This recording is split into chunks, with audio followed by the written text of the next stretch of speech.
చంద్రయ్య హత్య కేసు కూడా అత్యంత ప్రధానంగా మీరు సోషల్ మీడియా వేదికగా మీ గళాన్ని గట్టిగా వినిపించారు. జరిగిన అన్యాయాన్ని కూడా మీరు చాలా స్పష్టంగా ప్రజల్లోకి తీసుకుని వెళ్ళారు. ఆ కేసులో కూడా మాచర్ల కాన్స్టిట్యున్సీ నుంచి మీకు తీవ్రమైన బెదిరింపులు, చివరికి అవసరమైతే తొలగించేస్తాను దగ్గరికి తీసుకుని ఒకసారి ఏంటి అసలు ఏం జరిగింది మాచర్ల కాన్స్టిట్యున్సీలో? మీరు పర్టికులర్గా చంద్రయ్య హత్య కేసు గురించి మీరు అంతగా సోషల్ మీడియా వేదికగా స్పందించాల్సిన. చంద్రయ్య హత్య కేసు కంటే ముందే నాకు మాచర్ల కాన్స్టిట్యున్సీతో ఇష్యూస్ ఉన్నాయి. ఏంటి ఆ ఇష్యూ? ఎందుకంటే మాచర్ల కాన్స్టిట్యున్సీలో పిన్నెల రామకృష్ణారెడ్డి దగ్గర ఉన్న కొంతమంది మనుషులు అక్కడున్న డిగ్రీ కాలేజీలో ఉన్న అమ్మాయిల్ని బలవంతంగా అనుభవించడానికి వాళ్ళు ఫోర్స్ఫుల్గా ఇష్యూ చేశారు. ఆ తల్లిదండ్రులు ఆ ఇష్యూని మా దృష్టికి తీసుకొస్తే దాన్ని బ్యాక్గ్రౌండ్ వెరిఫికేషన్ చేస్తే అది వాస్తవం తేలింది. దాని మీద మాట్లాడటం మొదలుపెట్టాం ఫస్ట్. అక్కడ నుంచి పిన్నెల రామకృష్ణారెడ్డి వర్గానికి మాకు వైరం పెరిగింది. తద్వారా పిన్నెల రామకృష్ణారెడ్డి సోదరుడు తమ్ముడు మా మీద అటాక్ చేయడం మొదలుపెట్టాడు. దాంతో మా మీద కేసులు పెట్టడం మొదలుపెట్టాడు. నా ఫస్ట్ కేసు మాచర్లోనే స్టార్ట్ అయింది. అక్కడి నుంచి స్టార్ట్ అయింది అదంతా కూడా. దాని తర్వాత పరిణామాలు ఏంటంటే మాచర్లలో అగ్రెసివ్గా తెలుగుదేశం పార్టీలను చంపడము, తెలుగుదేశం పార్టీ మీద కేసులు పెట్టడము, వాళ్ళని కొట్టడము చేస్తున్నాడు. దాన్ని అగ్రెసివ్గా మేము కూడా ప్రెస్టీజ్గా తీసుకొని ఖచ్చితంగా పిన్నెల రామకృష్ణారెడ్డి అరాచకాన్ని ప్రజలకు చూపించాలనుకున్నాం. ఎప్పుడైతే పిన్నెల రామకృష్ణారెడ్డి అరాచకాన్ని ప్రజలు చూపించాలనుకున్నామో ఈ సీఎంఓ ఆఫీస్ నుంచి సజ్జల రామకృష్ణారెడ్డి వీళ్ళు వాళ్ళందరూ కలిసి మా కేసుల మీద బలంగా ఇన్ఫ్లుయెన్స్ చేయటము, మా ఇళ్ళ మీద దాడులు చేయటము, మా ఇళ్ళ ప్రహారీ గోడలు పగలగొట్టడము, ఇలా చేయడం మొదలుపెట్టారు. అప్పటి నుంచి మేము ఇంకా కసిగా చేయడం మొదలుపెట్టాం. వాస్తవాలు ప్రజలు చూపించే ప్రయత్నం చేస్తాం. అంటే ఈరోజు జగన్మోహన్ రెడ్డి చేస్తున్న అరాచకాలని ప్రజల్లో చూపించడంలో ఎన్ఆర్ఐలుగా నేను కానీ మా సోదరులు కానీ ఖచ్చితంగా సక్సెస్ అయ్యారని అనుకుంటాను. నేనైతే ఎప్పుడైతే మీ మీద కేసు మాచర్లో పెట్టారో అప్పటి నుంచి రాష్ట్ర వ్యాప్తంగా రాజకీయాల్లో కూడా పెను మార్పులు చోటు చేసుకున్నాయని చెప్పారు. ఇందుకే వరుసగా జరుగుతున్న పరిణామాలు, చంద్రయ్య హత్య రాష్ట్ర వ్యాప్తంగా సంచలనమైంది. అటు చంద్రబాబు నాయుడు గారు స్వయాన్ని వచ్చి ఆయన పాడమేయటం కూడా జరిగింది. సో ఇవన్నీ తెలుగుదేశం పార్టీ కార్యకర్తలు పడ్డ కష్టాలు ఇవన్నీ చూస్తుంటే మీకు ఏమనిపిస్తుంది? ఈరోజు పార్టీ అధికారంలోకి వచ్చింది కానీ అంతిమంగా మన ముందు వాళ్ళు లేరు. ప్రతి ఒక్క తెలుగుదేశం పార్టీ కార్యకర్త ఉన్మాదులతో ఉగ్రవాదులతో పోరాటం చేసి నెగ్గారు. అర్థమైందా? వాళ్ళ కష్టం ఈరోజు కూటమి గెలుపులో తెలుగుదేశం పార్టీ కష్టం, కార్యకర్తల కష్టం ఎంతో ఉంది. తెలుగుదేశం పార్టీ కార్యకర్తలు పడిన కష్టము, వాళ్ళు చేసిన సాక్రిఫైసెస్ ఖచ్చితంగా చంద్రబాబు నాయుడు గారు, లోకేష్ గారు గుర్తించారు. వాళ్ళు ఖచ్చితంగా వాళ్ళకి తగిన న్యాయం జరుగుతుంది. ఇప్పుడే గవర్నమెంట్ వచ్చింది. కొన్ని రోజుల్లో ఖచ్చితంగా కార్యకర్తలందరికీ కూడా ఏ విధంగా ఏం చేయాలని లోకేష్ గారు ఆల్రెడీ ఆలోచిస్తున్నారు. ఖచ్చితంగా ప్రతి ఒక్క కార్యకర్తకి న్యాయం జరుగుతుంది. కొన్ని నియోజకవర్గాల గురించి మనం మాట్లాడుకుందాం. ఎక్స్పెషల్ మాచర్ల గురించి మాట్లాడుకుందాం. ఆనాటి పరిస్థితులన్నీ మీరు గమనించారు. మీ మీదకి కేసులు అయ్యాయి. బ్రహ్మారెడ్డి లాంటి వ్యక్తి అక్కడ సరైన టైంలో సరైన వ్యక్తిని దించారు. ఈరోజు పిన్నెల రామకృష్ణారెడ్డి మీద 30,000 మెజారిటీతో గెలిచాడంటే అలాంటి స్ట్రాంగెస్ట్ క్యాండిడేట్ ఉండబట్టే అంత గెలుపు అంత ఈజీ అయిపోయిందని చెప్పి అంటున్నారు. అక్కడ ఉన్న పరిస్థితులను బట్టి బ్రహ్మారెడ్డి చేసిన పోరాటం ఇవన్నీ చూస్తుంటే మీకు ఏమనిపించింది? బ్రహ్మానందరెడ్డి గారిని చూస్తే ఒక పులిని చూసినట్టు అనిపిస్తుంది నాకైతే. నిజంగా టైగర్ అనిపిస్తుంది. పల్నాడు టైగర్ అనే యాప్ట్ టైటిల్ బ్రహ్మానందరెడ్డి గారికి ఉంటుందేమో అని అనిపిస్తుంది. ఎందుకంటే బ్రహ్మానందరెడ్డి గారు ఎప్పుడైతే అక్కడ ఇన్ఛార్జ్గా నియమించడం జరిగిందో ఆ క్షణం నుంచి మాచర్లలో ఉన్న ప్రతి ఒక్క తెలుగుదేశం పార్టీ కార్యకర్తకి బ్రహ్మానందరెడ్డి గారు అండగా నిలబడ్డారు. No matter what. బ్రహ్మానందరెడ్డి గారు కార్యకర్త మీద ఈగ వాళ్ళంటే ముందు బ్రహ్మానందరెడ్డి గారిని టచ్ చేసి వెళ్ళాలి అనే సంకేతాలు కార్యకర్తలు బ్రహ్మానందరెడ్డి గారు బలంగా పంపించారు.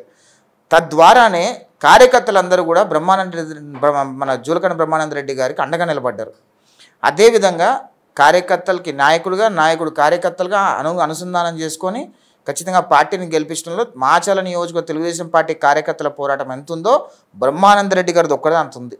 ఒక ఉన్మాది నిజంగా 3 సార్లు గెలిచి ఆ మాచర్ల నియోజకవర్గాన్ని పూర్తిగా భ్రష్టు పట్టించి అక్కడున్న ప్రజలందరూ దేహి అనే పరిస్థితి తీసుకొస్తే బ్రహ్మానందరెడ్డి గారు అడ్డంగా నిలబడి నేను నా నియోజకవర్గాన్ని కాపాడుతానని చెప్పి ముందుకొచ్చి ఖచ్చితంగా ఉన్మాది మీద పోరాటం చేసి 30,000 మెజారిటీతో గెలిపించాడు. ఆయన పల్నాడు టైగర్ అనిపిస్తుంది. కోడెల శివప్రసాద్ గారి తర్వాత పల్నాడు టైగర్ అని ఎవరు అనాలంటే ఖచ్చితంగా బ్రహ్మానందరెడ్డి గారిని అనాలని నాకు అనిపిస్తుంది. అది నా అభిప్రాయం. ఎలక్షన్ జరిగిన రోజు పరిణామాలు చూసి ఉంటారు మీరు అక్కడ. సో ఏ స్థాయిలో రాష్ట్ర వ్యాప్తంగా మాచర్ల పేరు వినపడిందో అలాంటి సందర్భంలో కూడా ఎక్కడ వెనక తగ్గకుండా బ్రహ్మారెడ్డి నిలబడ్డారు. ఖచ్చితంగా అటు అధినాయకత్వం బ్రహ్మారెడ్డిని గుర్తు పెట్టుకొని ఉంది. ఖచ్చితంగా సరైన టైంలో సరైన పదవి కూడా ఇస్తారని చెప్పి వినిపిస్తున్న మాట. బ్రహ్మానందరెడ్డి గారు డిజర్వ్స్ ఎ లాట్ అండి. నేనైతే నా ఇన్నర్ ఫీలింగ్ నాకైతే ఖచ్చితంగా బ్రహ్మానందరెడ్డి గారు మాచర్ల నియోజకవర్గం పిన్నెల రామకృష్ణారెడ్డిని ఓడించి కార్యకర్తల్ని పిన్నెల రామకృష్ణారెడ్డి మనుషులు చంపేస్తున్న టైంలో కూడా అడ్డంగా వెళ్ళి నిలబడి కార్యకర్తల్ని కాపాడుకున్న విధానము ఇవన్నీ చూస్తే కనుక ఖచ్చితంగా బ్రహ్మానంద రెడ్డి గారు డిజర్వ్స్ ఎనీథింగ్ అనిపిస్తుంది నాకు. సో ఎందుకు నేను ఈ మాచర్ల కాన్స్టిట్యూన్సీ గురించి అడిగా అంటే మీ మొదటి కేసు అక్కడే. అవును, నాకు చాలా ఎక్కువ అనుబంధం ఉంది. నా నియోజకవర్గం కాకపోయినా మాచర్లకి అంత అనుబంధం ఏంటి మీకు? అనుబంధం ఏంటంటే పిన్నెల రామకృష్ణారెడ్డి మీద ఎక్కువ ఇష్టం పెరిగింది. అందుకనే స్వయాన బెదిరించిన టైలనే ఉన్నాయి. బెదిరిస్తే ఎవరు భయపడతారండి? జగన్మోహన్ రెడ్డి లాంటి వాడికి ఏ భయపడలేడు. ఆ పిన్నెల రామకృష్ణారెడ్డికి మనం ఎందుకు భయపడతాం చెప్పండి? పిచ్చలైట్ ఏం చేస్తారు? మీ ధైర్యం ఏంటి? కొట్లాడతాము. ఆ రోజు ఉన్న పరిస్థితులు ఏ విధంగా ఉన్నాయి అందరూ చూస్తూనే ఉన్నాము. అంత ధైర్యం ఎక్కడి నుంచి వచ్చింది? ధైర్యం ఏం లేదండి. మనిషి పుట్టిన తర్వాత ఎప్పుడైనా సావాల్సిందే. ఈ రోజు కాదు రేపైనా చావాల్సిందే, ఎప్పుడైనా చావాల్సిందే కదా.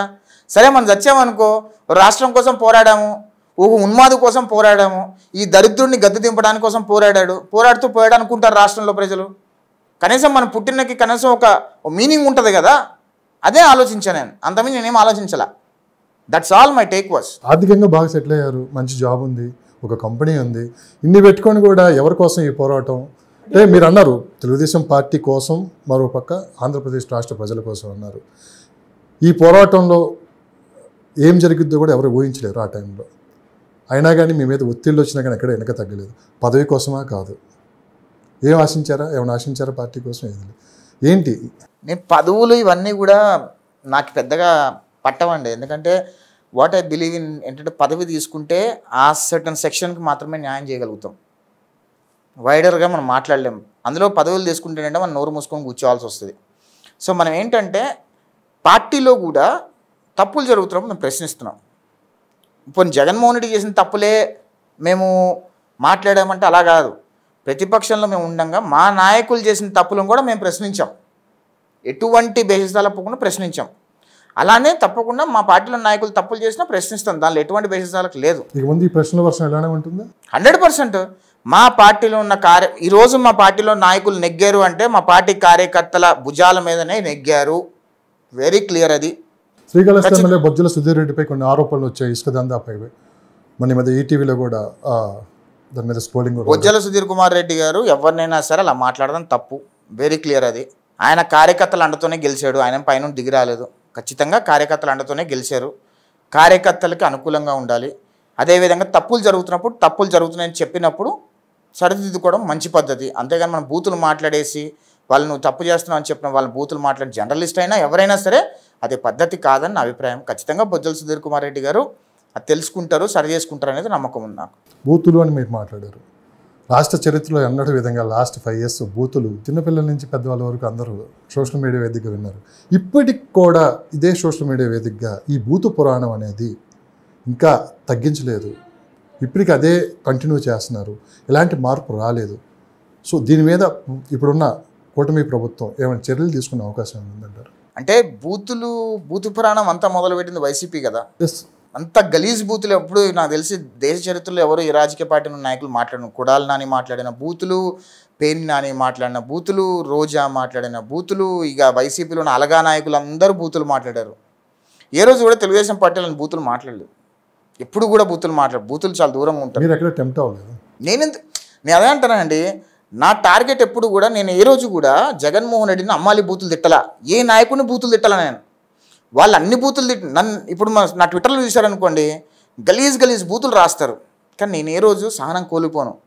వాళ్ళ నిజస్వరూపాలు ఏంటి, వాళ్ళ బతుకులు ఏంటి, వాళ్ళ బతుకులు బాగుంటే ఎందుకుంటే చెప్పండి. వాళ్ళ బతుకులే నీచమైన బతుకులు కాబట్టి ఆ బూతులు మాట్లాడతారో నేను చూసి వదిలేస్తా. I pity them. నాకేం పెద్దగా వాడు తిరిగితే నాకు బొచ్చు కూడా ఊడదు, నాకేమీ కాదు.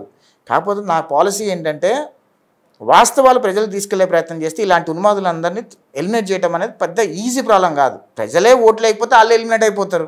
ఈరోజు ఎక్కడున్నారు ఈ పెద్ద సోకాల్డ్ పేర్ని నాని అన్నోడు, లేదా రోజా అన్నోళ్ళు, లేదా కొడాలి నాని అన్నోళ్ళు, లేదా వల్లభనేని వంశీ అన్నోళ్ళు, ఈ అలగా బ్యాచ్ అంతా ఎక్కడుంది?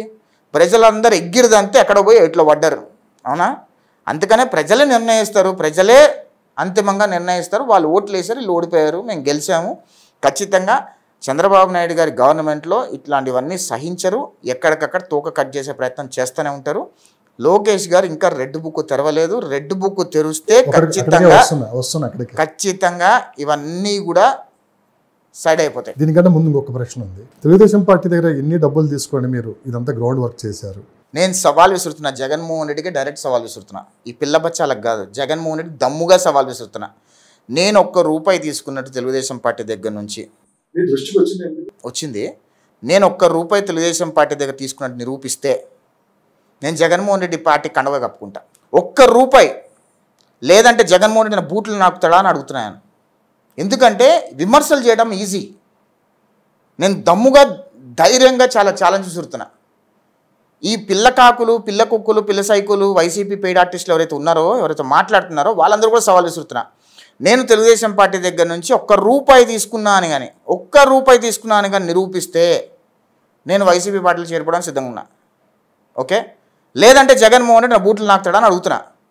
ఓపెన్గా అడుగుతున్నా ఈ మాట.